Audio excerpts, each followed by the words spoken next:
All right, got a couple questions for you guys this morning before we get started on the topic of the difference between surviving at work and thriving in that environment. Give me an age that somebody would enter the workforce on average. I know in this community we could say 12 for some of it, but an average age that somebody enters the workforce. 23. 23? 22. 22? If I had an auctioneer voice, I'd start bidding us down. 23, 22? I'm going to say 15. 15? Skew it down a little bit. 18, 17, 18. So why don't we'll split the difference between 23 and 15 and go to 18. And we'll just call it in the middle there. So I'm going to put 18 here. Give me a good date for retirement when somebody's going to leave the workforce on average. 65. 65? Got some heads nodding. 75. 70? 60, 65, 75. Whoa, that just felt bad. That felt bad on my entire being when you said 75. 60. I know a lot of people that I personally know that retire, their goal is 55 to 60. Well, if we remove the outlier of 75, let's call it 62. We'll just call it 62, in that range right there. So, 44 years. We've got a span of 44 years that we spend working here. Somebody grab their calculator out real quick off their phone. Let's say you work 48 weeks out of the year. Between vacation time, holiday time, you work 48 weeks out of the year. Somebody do 48 times 40, since we're going to laugh at business owners. 1920. Multiply that times 42. 620? 640. 640. And then do me a favor, Jordan. Divide that by 8760. 9.2. 9.2.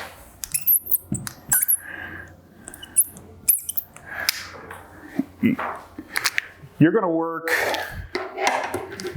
1,900 hours a year.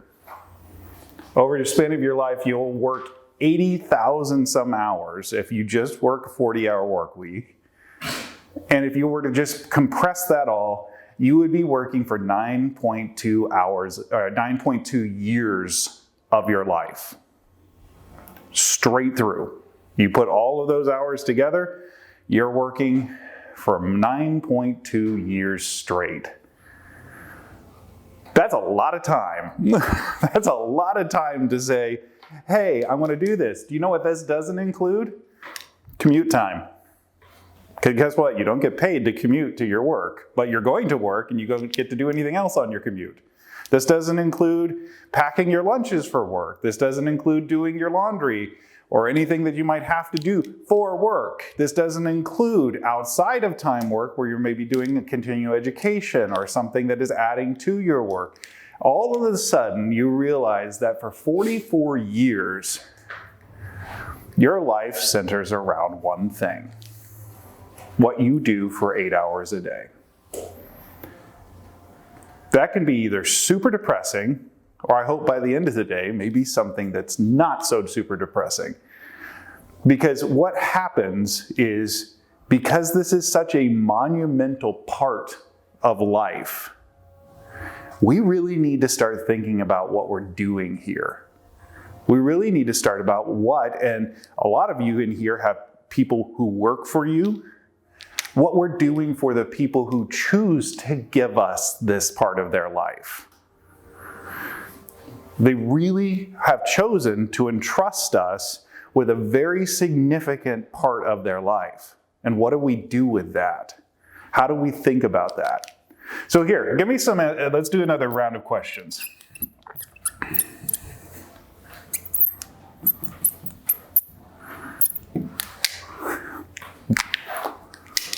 Why do people work for you? Seriously, this is not the high philosophical manner of we really like Lindsay, she's super nice. Literally, why do they say, Lindsay, I will give you my time, you will pay me? Why?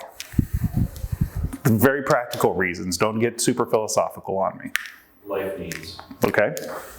Like what? Food. Shelter.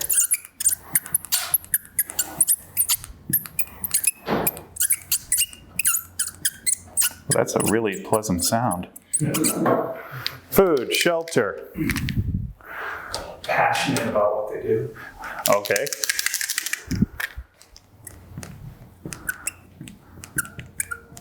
Okay, passion. The culture. Okay, culture. Mark? Do they feel valued where they're at? Value. Valued. Look at that. Taking care of people right off the bat. How to work for him. Come on down. What about the flip side of this? They feel valued, but they also derive value from what they're doing. Especially in our community, a lot of value attributed to what you do and how much of it you do. Find meaning in what they do. Yeah, meaning.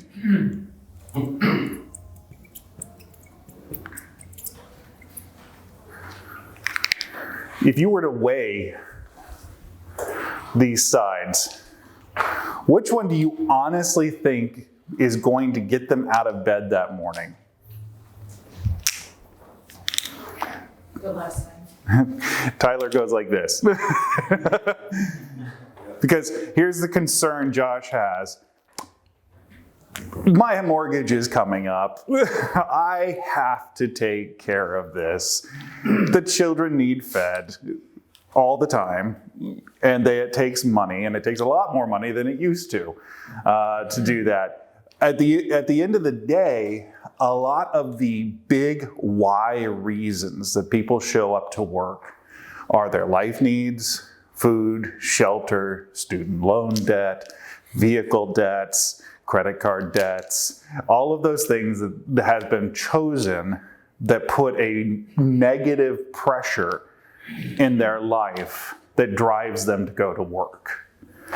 So if we were able to magically wave our hand this morning, all of us corporately with our mental energy and effort, we're able to wave the magic wand, and we're going to, for the moment, we're going to remove negative pressures.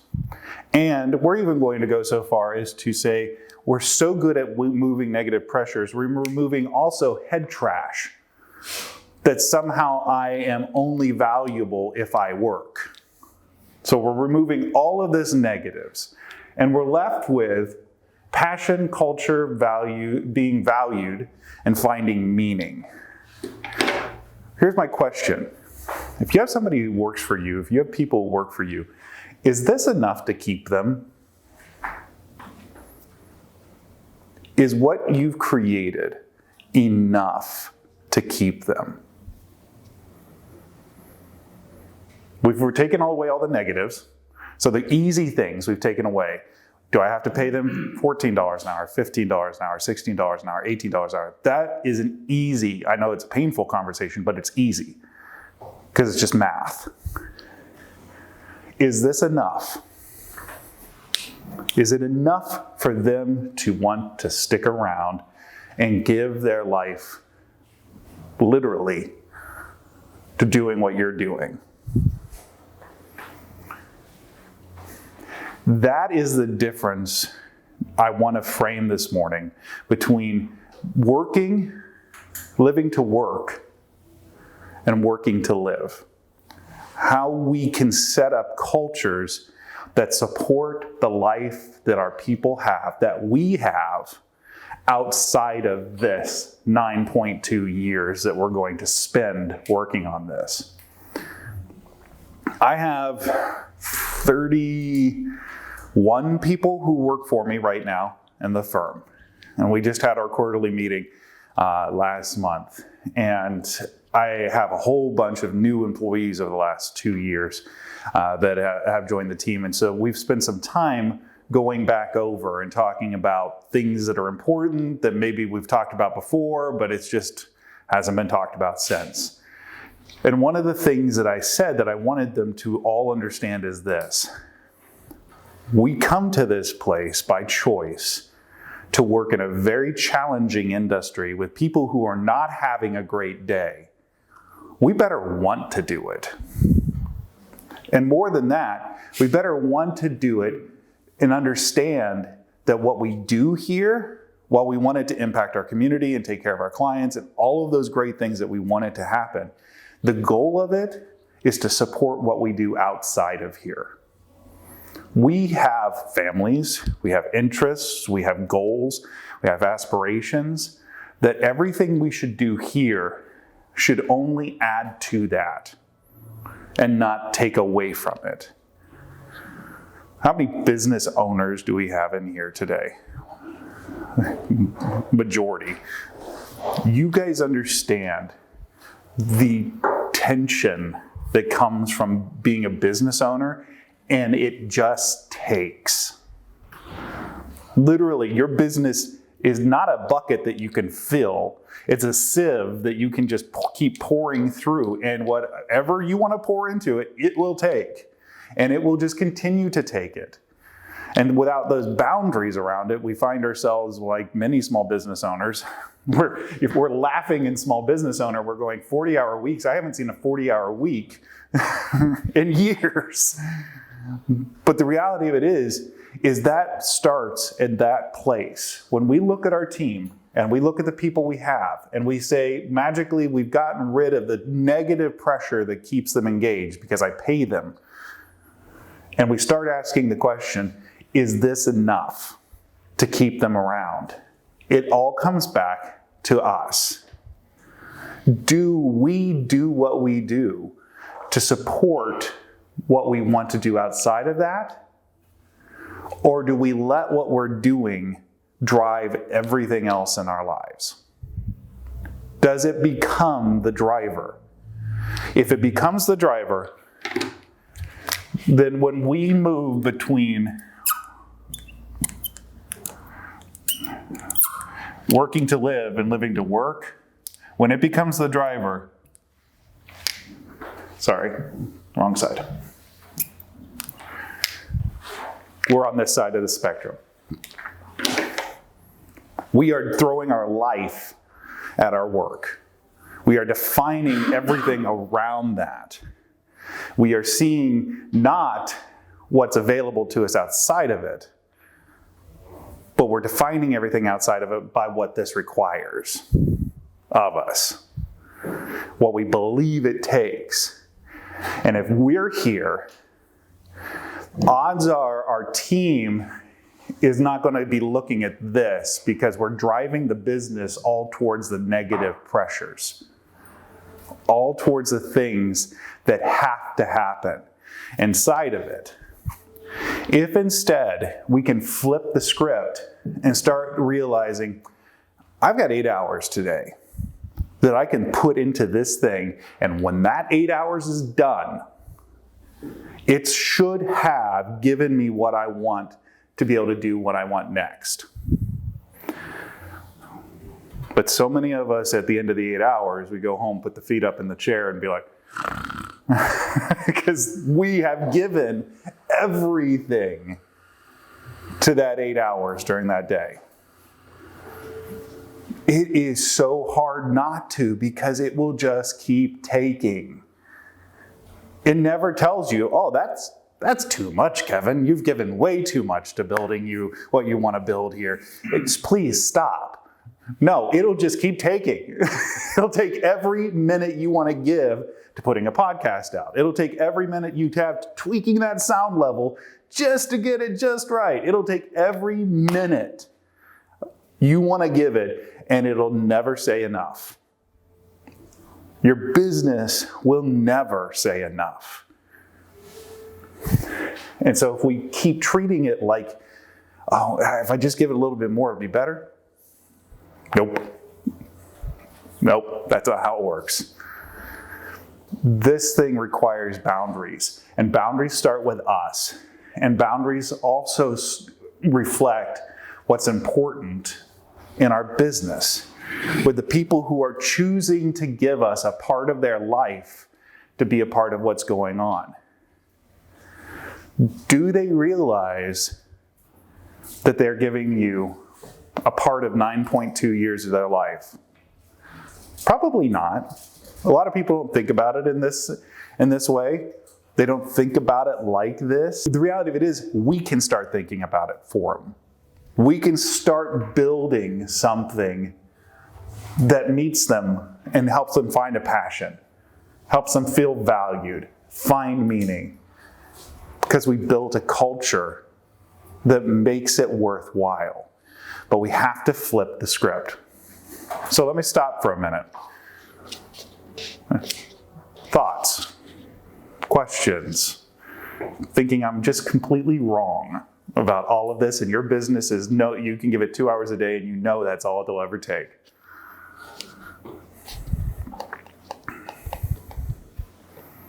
You're right, 100%. Well, thanks. But it will take from you everything that you give. Yeah. Yes, it will. Other people, thoughts on this? I think we've seen it in big ways in the last few years, especially with people removing themselves from the work world. You know, maybe it's the great exit because they're aging out, or they've realized, hey, life's more important than all of my hours I've been putting into this. But it's not necessarily that they're actually saying that. They're saying, I want to have value in what I'm doing. I want to put in my hands to, you know. That's really what they're saying. I want to find meaning and purpose in what I'm doing. Yeah, I think the pendulum's moved a lot. I agree. I think COVID has brought an awareness to some of those people. I think the younger generation has a different mindset and look. And I think the right side of that is what sustains. I think the left side, I understand it. It's never going to go away, but I think it's moving down the list. I think I read an article in the World Business Review like 2 or 3 months ago. It's like third or fourth now money. It's not where it was. If you would have done that, I think it was 25 years ago, it was the number one factor.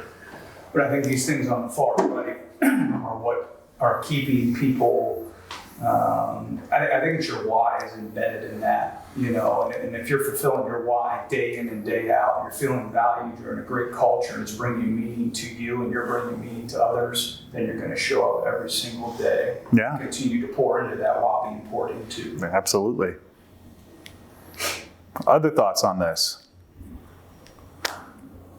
Because I'm going to get kind of particular here in a second, but I don't want to gloss over anything that we've said. I think sorry, go ahead. How long did it take you to figure this out? Because I'm pretty slow, about a decade.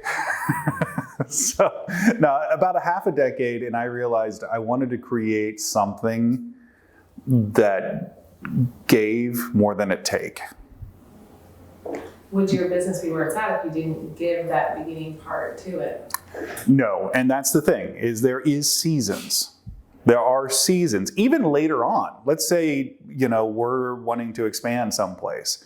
There might be a month where it's like, oh, this is rough because I'm giving, because we've got a big project, we've got to get push. But then it shouldn't be perpetual. It should be understood that there are blocks around that thing to get it off the ground.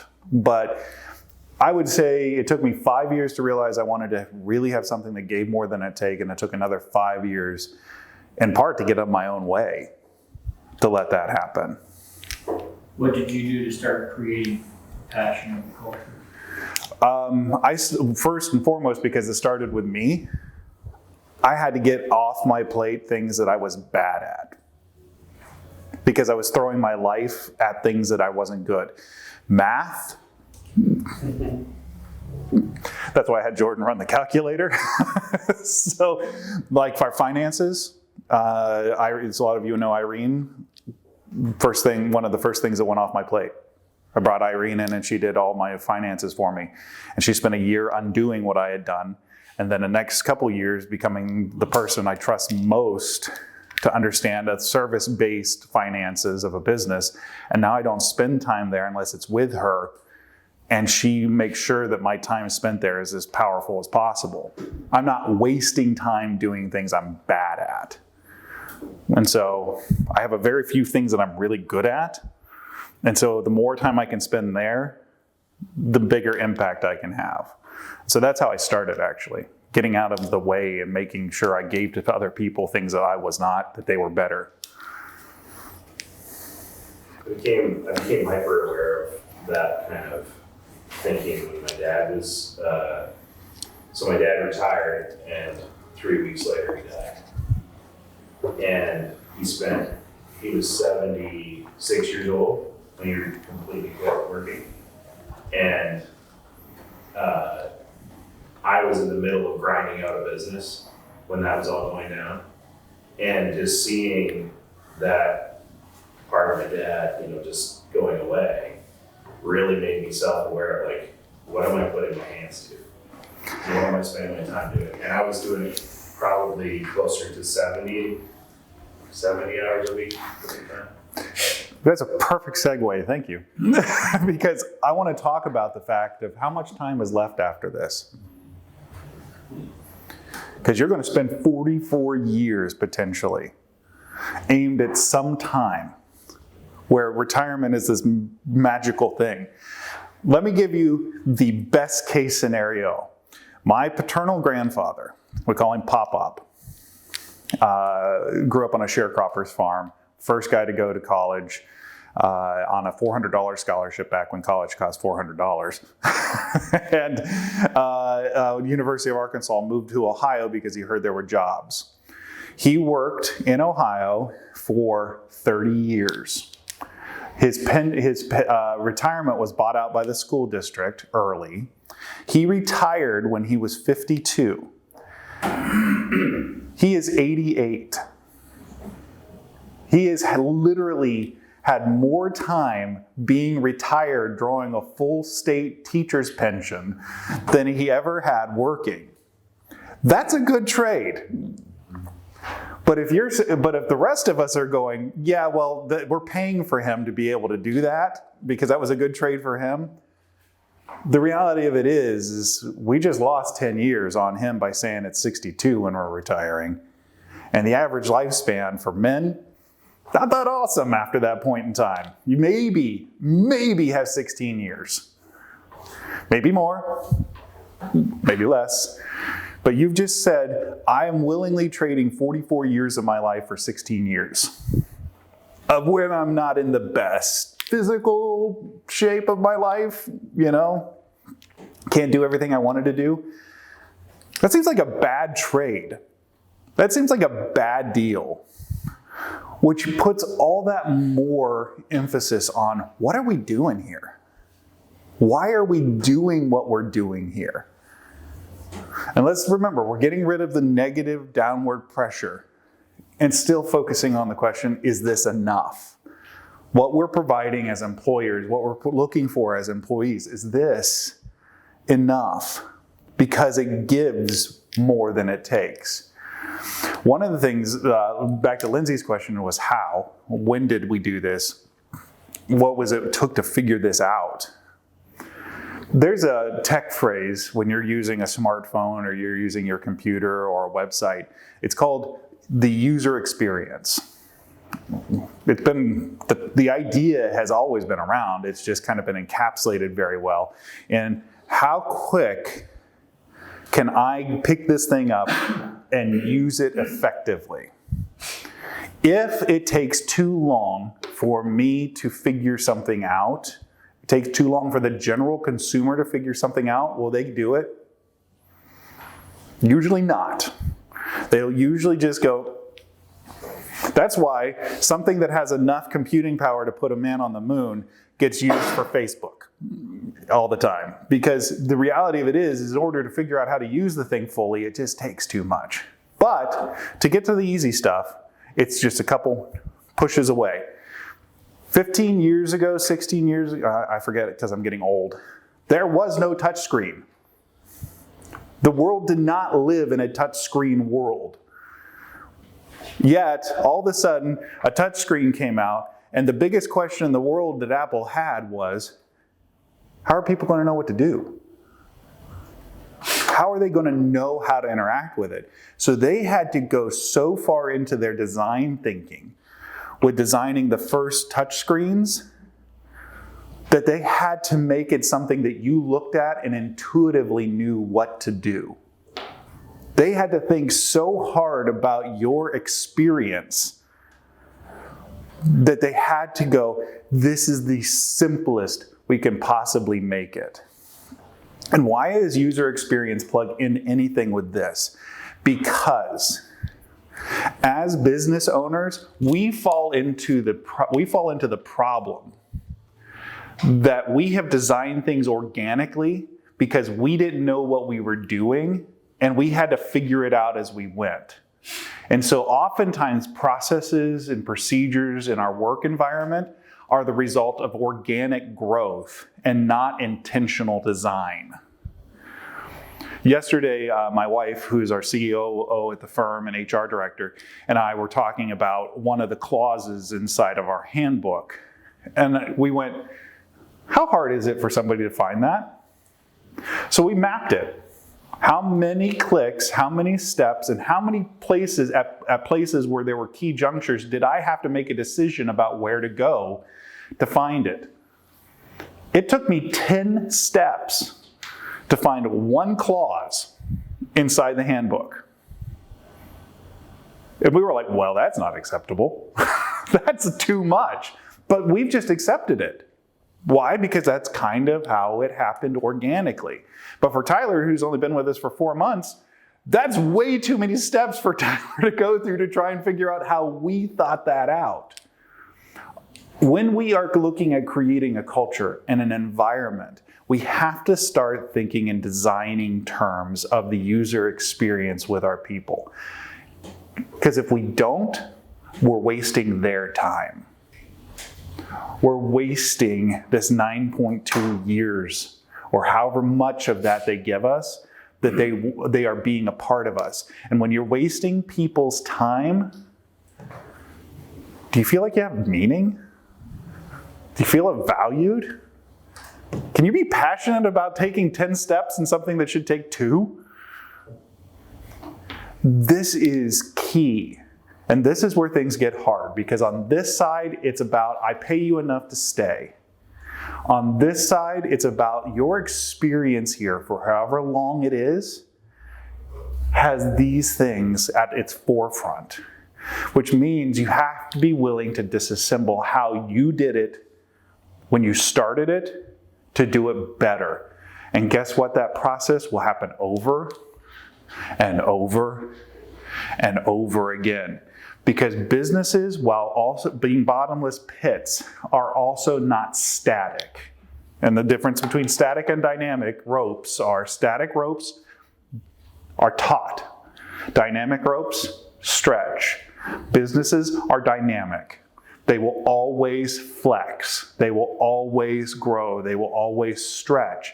And the way you did it 2 years ago, when it was you and one other person, is no longer going to work as well when it's you and 5 others.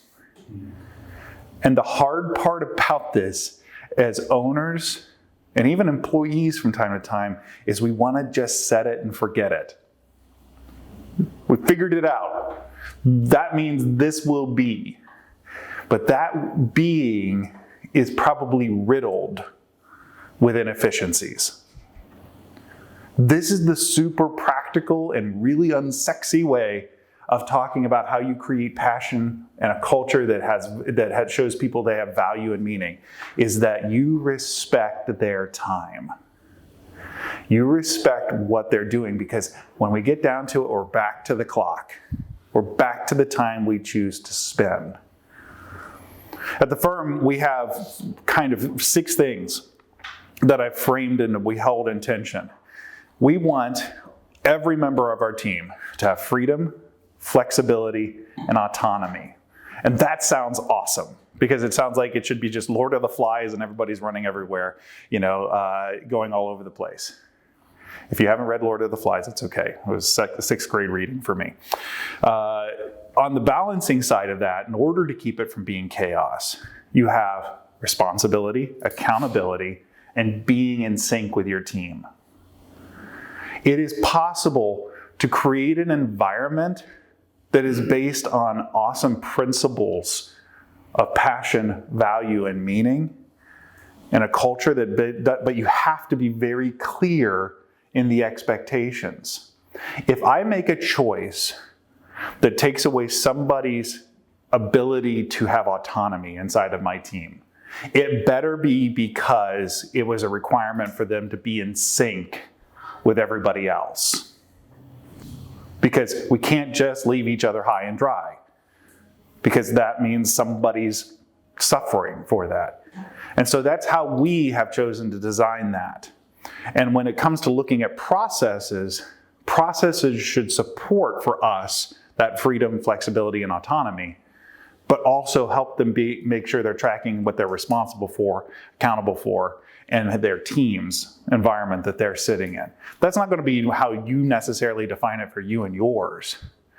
But what it means is everything has to come down to being tested through that filter. And that took me a long time to figure that out for my team. It took me a very long time. So this isn't, hey, you walk out of here this morning and all of a sudden you have those principles that are important to you and your team. But it is a way to look at moving forward into that. If we choose to respect people's time, it is the first step towards creating these environments where they now choose, like Kevin said, they go, I could make money anywhere. I could go literally through the 150 job listings and make money anywhere. But I'm choosing to be a part of what you're doing because you respect, at the very core, they're probably not going to say it, but you respect my time. Because that's what they're giving you. That's what we're giving up to do these things. All of this, then, goes to answering the question, does your business take life from everybody that's a part of it? Or does it give? Is it set up to feed what happens outside of there? Or is it all about, nope, this is just what I can take and devour? And it takes a little bit of intentionality. So, 8:36. We've got 4 minutes left. Thoughts, questions, comments, additions, subtractions.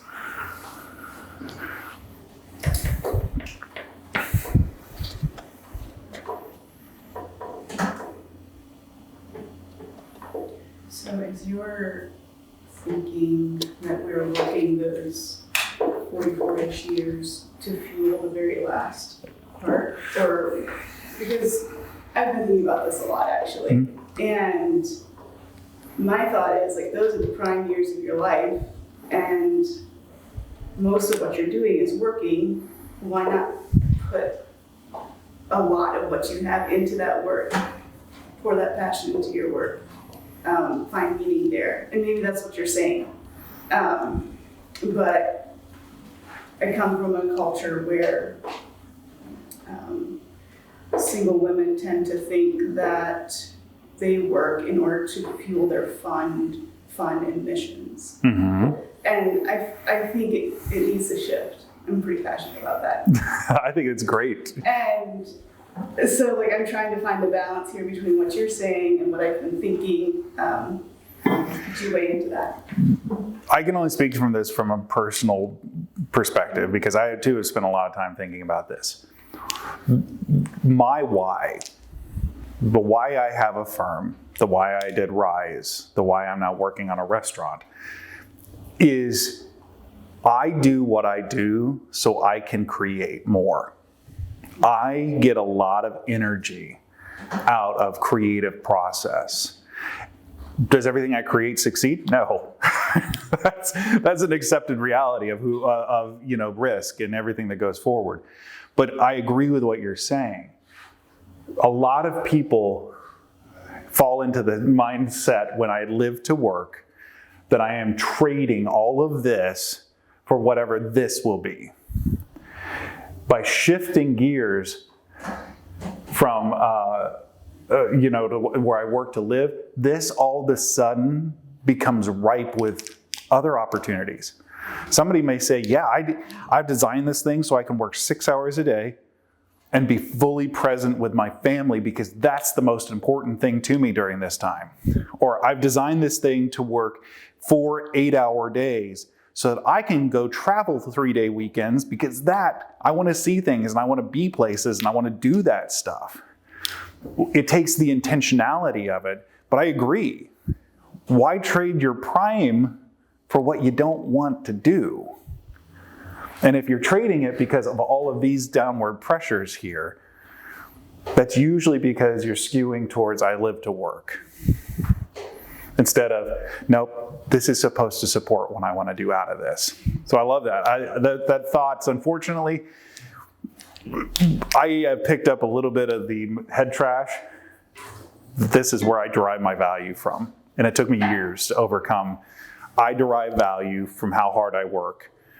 And you get that imaginary badge of 60 hours of work a week and you derive value from that. It's taken a long time to go, that is a lousy way to value a person. It's a very bad way to value a human being.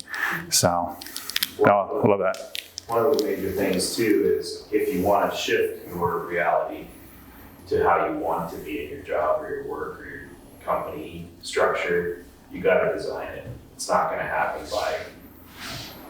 by what's surrounding you. It's not just going to naturally appear. It's going to take design work and figuring out what works for your hands, not someone else's. Absolutely. That's a big shift for some people because we're so used to a certain structure.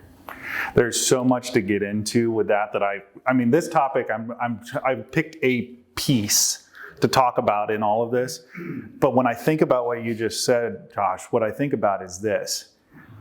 With work being that black hole that will take in everything you throw at it and just keep taking it, you've got to find a way to enter yourself into an orbit around it that is in balance. So you're not falling into it, but you're not, necessarily neglecting it. There's an orbit. And that takes a lot of math, that takes a lot of thought to calculate an orbit. The International Space Station has been basically falling around the Earth for 2 decades now. But it's sustaining itself from actually falling down to the Earth or shooting away from it. The kind of intentionality it takes to design something that can stay that way for 2 decades is the same kind of intentionality you almost have to think of about your whole business. How do I design this thing to do what I want it to do and make sure it don't crash and burn along the way? That's about the same. I want the same environment in the 44 years as I want after the 62. I'm not looking to retire in 62 years. I want to be able to have the flexibility. Yeah. The same flexibility, and it's different for different people probably, but like you said, it creates energy for you to create. Mm-hmm. And some people it might be a 3-day weekend or whatever, but to have the same balance after the 62, have the same balance now as after 62. Yeah, which also takes a tremendous amount of intentionality. It takes intentionality, like you have to be very intentional, and it takes boundaries, like you said. To me, I heard an overarching theme of a mindset of abundance, of gratitude versus scarcity. And just with some different factors in my life, I probably struggle more, to be honest, with a mindset of scarcity. Yeah. What helps you build that and develop and grow? Is there some things you could just point to or some advice? Yeah, by the way, I love the abundance mindset. The idea that there is more than enough. Sometimes though, you're just in the wrong space. You're not, if there's 100 rooms and in one room there's more than enough, sometimes you're in room 1 and it's in room 88. You just haven't gone to the right place to find it. And so an abundance mentality is very hard when you're getting started because by nature, You're entering into an area where you're not sure. You haven't tried it yet, so you don't know how to find it. It takes time to develop clients. It takes time to develop customers. It takes time to develop presence in an area. And so it feels like there's not enough. And we make a lot of choices as if there's not enough. If we can, a little bit of belief and faith of why did we decide to do this thing? We saw an opportunity. That opportunity is kind of nebulous. We've got to be willing to go through it and figure it out and give it structure. And for a while, that means it's going to be a little lean. But if we keep at it, we've got two options. We were either wrong and we have to wrap it up. And guess what? It will happen. We will be wrong if we're making risks. But if we find the abundance mentality and we can keep in mind that I really believe this will land and that there's a market for this, you've got to keep making choices towards that. You've got to keep aiming towards where that is. This is going to sound really dumb, but I moved from a scarcity mindset in the legal field to abundance mindset after I did the math. I designed an entire formula for finally measuring the size of a legal market. And when we got done, I went, we're going to be fine. We're going to be fine. It's going to be some variation of this. But what we saw as a mentality that somehow this is a finite resource ended up being that, no, this is a renewable resource. And it took time and it took years. And it took a lot of intentionality in designing it. But now 33% of all the matters we create every month inside the firm are people who are coming back. This is a renewable resource that we're servicing and providing, but they wouldn't come back if we didn't make a whole host of other decisions believing that they would, and before they ever did. And the client experience and everything that went into that. I know that's not really super helpful, but what I would tell you is you entered into this because you saw there was an opportunity. Go find it and make choices towards that abundance theory that it's out there. Understanding that what you need to do is also fail as fast as you can, because you don't want to continue to waste energy in an area if you can then switch gears and move into something else. Because the abundance mentality isn't just, this idea has to work. It's like, this idea can work. If it doesn't, though, another idea will. That's the real abundance mentality, is that failure is just a step towards figuring out what will. Thoughts, questions, anything else, guys? I mean, there's so much. I could speak for like 3 hours on each branching thing that you guys are bringing up.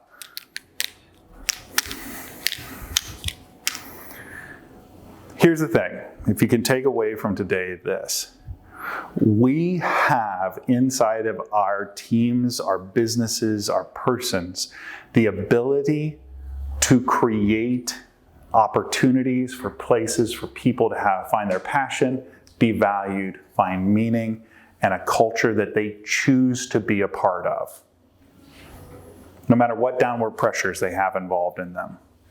But it's just going to take, at the very first, changing our mindsets. And then as we change ours, create ways for that to be a reality for our teams. Cool?